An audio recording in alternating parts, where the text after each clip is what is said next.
त्या 25 जुलै रोजी साजरी होत आहे वारकरी संप्रदायाचा महाउत्सव म्हणजेच आषाढी एकादशी. या पवित्र दिवशी संपूर्ण महाराष्ट्र विठ्ठलमय होऊन जातो.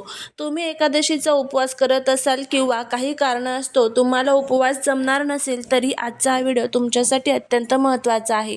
अनेकांना प्रश्न पडतो की जर शारीरिक व्याधी किंवा इतर कारणांमुळे उपवास नाही केला तर देव कोपेल का?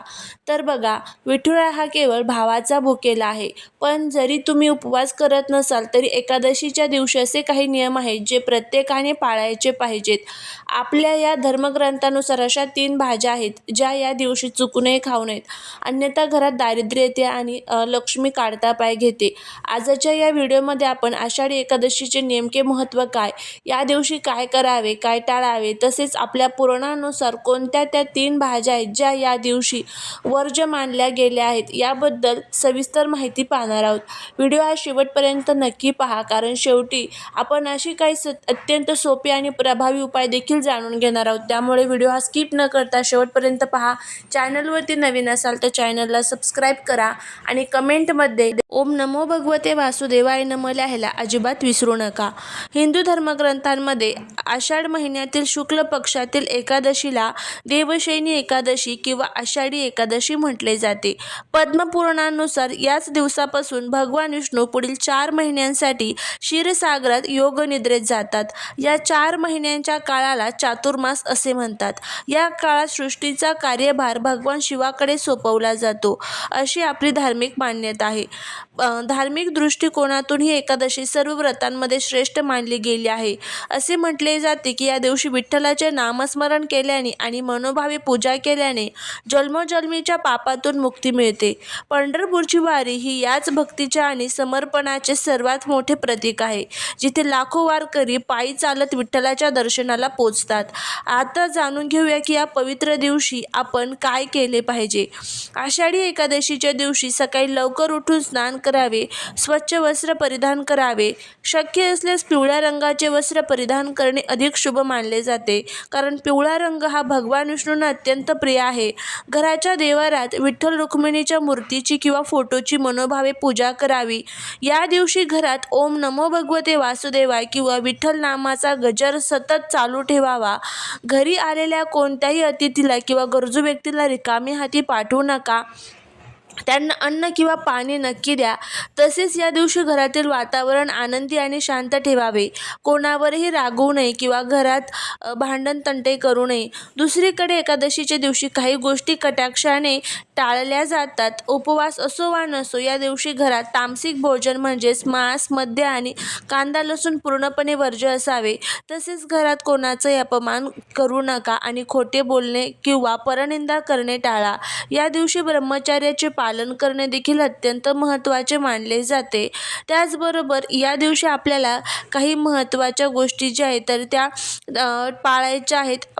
आता आपण जाणून घेऊया की या दिवशी कोणते सोपे उपाय जे केल्याने तुमच्या घरातील नकारात्मकता दूर होईल आणि लक्ष्मी देवी स्थिर राहतील. पहिला म्हणजेच तुळशीची सेवा. एकादशीच्या दिवशी विठ्ठलाला तुळशीची माळ आणि तुळशीपत्र नक्की अर्पण करा. विष्णुदेवाची पूजा तुळशीशिवाय अपूर्ण मानली जाते.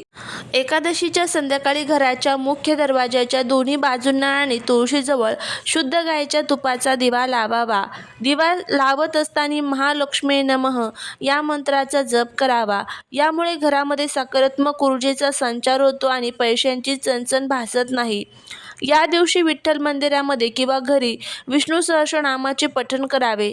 जर तुम्हाला वाचन जमत नसेल तर मोबाईलवर विष्णू सहस्रनाम किंवा विठ्ठलाचे अभंग ऐकावेत. यामुळे मनाला शांती लाभते आणि घरातील वास्तुदोष दूर होतात.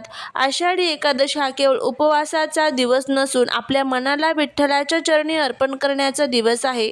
शरीराने जमत नसले तर उपवास करू नका, पण वर सांगितलेल्या नियमांचे पालन करून या 3 गोष्टी म्हणजे जे काही 3 उपाय आहेत तर ते आवर्जून पाळण्याचा प्रयत्न करा. आता आपण बघूया की या दिवशी आपल्याला कोणत्या भाज्या जे आहे तर त्या खाणे पूर्णपणे वर्ज्य करायचे आहे. जर तुम्ही आषाढी एकादशीचा कडक उपवास करत नसाल तरीही घरामध्ये या 3 भाज्या बनवणे किंवा खाणे आपल्या शास्त्रात अत्यंत अशुभ मानले गेले आहे. यात पहिली भाजी आहे ते म्हणजे वांगे. धर्मसिंधू आणि इतर पुराणांनुसार एकादशीच्या दिवशी वांग्याचे सेवन करणे पूर्णपणे निषिद्ध आहे. धार्मिक ग्रंथानुसार एकादशीला वांगे खाल्ल्याने व्यक्तीच्या बुद्धीचा नाश होतो आणि मनात तामसिक विचार प्रबळ होतात. वांग्याला काही विशिष्ट धार्मिक विधींमध्ये अशुभ मानले गेले आहे. त्यामुळे जर तुम्ही उपवास करत नसाल तरी 25 जुलै रोजी तुमच्या ताटात वांग्याची भाजी किंवा भरीत अजिबात नसावे. दुसरं आहे ते म्हणजे या दिवशी जी भाजी आपल्याला टाळायची आहे ते म्हणजे कोबी आणि फ्लावर यासारख्या पालेभाज्या म्हणजेच ज्याला फळभाज्या म्हणतो. आपल्या पुराणांमध्ये सांगण्यात आलेले आहे की एकादशीच्या दिवशी जमिनीच्या आत उगवणाऱ्या किंवा अनेक पापोद्री असणाऱ्या भाज्यांमध्ये सूक्ष्म जीवांची उत्पत्ती अधिक प्रमाणात होते. पावसाळ्याच्या दिवसात म्हणजेच आषाढ महिन्यात हवेतील आर्द्रतेमुळे या भाज्यांमध्ये कीटक असण्याची शक्यता जास्त असते आणि आयुर्वेदानुसार आणि धार्मिक ग्रंथानुसार या दिवशी पालेभाज्या खाल्ल्याने शरीरातील वातदोष वाढतो आणि मन विचलित होते. म्हणूनच एकादशीला कोबी आणि फ्लावर खाणे पूर्णपणे टाळावे. तिसरं आणि अत्यंत महत्त्वाची गोष्ट म्हणजे तांदूळ आणि भाताचे पदार्थ किंवा तांदळापासून बनवलेल्या भाज्या किंवा तांदळापासून बनवलेले पदार्थ. जरी तांदूळ ही भाजी नसते तरी जेवणामध्ये याचा समावेश आपण आवर्जून करतो. शास्त्रानुसार एकादशीच्या दिवशी भात खाणे हा सर्वात मोठा दोष मानला गेला आहे. यामागे एक पौराणिक कथा आहे. पौराणिक कथेनुसार महर्षी मेधा यांनी देवी भगवतीच्या क्रोधापासून वाचण्यासाठी आपल्या शरीराचा त्याग केला आणि त्यांचे अंश जमिनीत गेले, ज्यातून तांदळाचे झाड उगवले. म्हणूनच तांदळाला सजीव मानले जाते. एकादशीच्या दिवशी भात खाणे म्हणजेच महर्षी मेधा यांच्या मांसाचे सेवन करण्यासारखे आहे, असा उल्लेख पुराणात आढळतो. तसेच वैज्ञानिकदृष्ट्या तांदूळ पाण्यात जास्त फुगतो आणि एकादशीला चंद्राच्या प्रभावामुळे शरीरातील पाण्याचे प्रमाण संतुलित ठेवण्यासाठी भात न खाण्याचा सल्ला दिला जातो. त्यामुळे हे जे काही पदार्थ आहेत तर ते तुम्हाला खाणे पूर्णपणे वर्ज्य करायचे आहेत. बघा, आषाढी एकादशीपासून चातुर्मास सुरू होतो, ज्यामध्ये अनेक नियमांचे पालन केले जाते. यामागे केवळ धार्मिकच नव्हे तर वैज्ञानिक कारणही आहे. आषाढ महिन्यामध्ये पावसाळा पूर्णपणे सक्रिय होतो. या काळात आकाशात ढग असल्याने सूर्यप्रकाश कमी मिळतो, ज्यामुळे आपली पचनशक्ती मंदावते. शास्त्र आणि आयुर्वेद सांगते की या 4 महिन्यात हलके अन्न खावे, जेणेकरून शरीर निरोगी राहील. म्हणूनच एकादशीचा उपवास हा शरीराला डिटॉक्स करण्याचा एक उत्तम मार्ग आहे. बघा, वरील 3 भाज्यासोबतच आषाढी एकादशीच्या दिवशी मसूर डाळ आणि मोहरी वापरणे देखील वर्ज्य मानले गेले आहे. पद्मपुराणानुसार मसूर डाळीला तामसिक अन्नाचा दर्जा दिला गेला आहे, कारण ती पचायला जड असते आणि मनामध्ये उत्तेजना निर्माण करते. तसेच फोडणीमध्ये मोहरीचा वापर या दिवशी टाळावा, कारण मोहरी उष्ण प्रकृतीची असते आणि एकादशीला सात्विक व्रतांमध्ये ती पूरक मानली जात नाही. आपल्या व्हिडिओमध्ये आपण उल्लेख केला होता की आपल्याला कोणकोणते पदार्थ जे आहेत तर ते खायचे नाहीत. याचबरोबर सुख समृद्धी आणणारा आणखी एक प्रभावी उपाय तुम्हाला करायचा आहे. या दिवशी तुम्हाला विठ्ठलाला म्हणजेच भगवान विष्णूंना पिवळी फुले आणि तुळशीयुक्त केशर दूध किंवा पेढ्याचा नैवेद्य दाखवायचा आहे. पूजेनंतर हे केशर दूध घरातील सर्वांनी प्रसाद म्हणून घ्यावे. असे केल्याने घरातील सदस्यांमध्ये एक प्रेम निर्माण होते आणि नकारात्मक ऊर्जा नष्ट होते. माता लक्ष्मीचा वास कायम राहतो. त्याचबरोबर घरामध्ये विष्णू सहस्रनाम, विष्णू चालीसा यासारख्या स्तोत्रांचं आणि मंत्रांचं पठण आवर्जून करावं. घरातील सुख, शांती, समृद्धीसाठी देवी लक्ष्मीकडे, भगवान विष्णूंकडे प्रार्थना करावी आणि जे काही तुमच्याकडून चुका झालेल्या आहेत तर त्याची क्षमा प्रार्थना मागावी.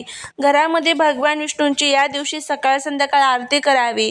व्यवस्थित स्वच्छ घर ठेवावे. चुकूनही घरातील आपल्या बायकोचा, पत्नीचा, मुलीचा अपमान करू नये, कारण ती एक लक्ष्मीचंच रूप मानली जाते. अशा पद्धतीने आपल्याला हे सर्व नियम जे आहेत तर ते या आषाढी एकादशीच्या दिवशी पाळायचे आहेत आणि जर तुम्ही हे नियम पाळले तर याचा खूप चांगला फायदा जो आहे तर तो बघायला मिळेल. चालेली सेवा ही महाराजांच्या चरणी रुजू करते. जर तुम्हाला हा व्हिडिओ आवडला असेल तर लाईक, शेअर, सबस्क्राईब करा. भेटूया नवीन व्हिडिओत नवीन माहितीसोबत. श्री स्वामी समर्थ.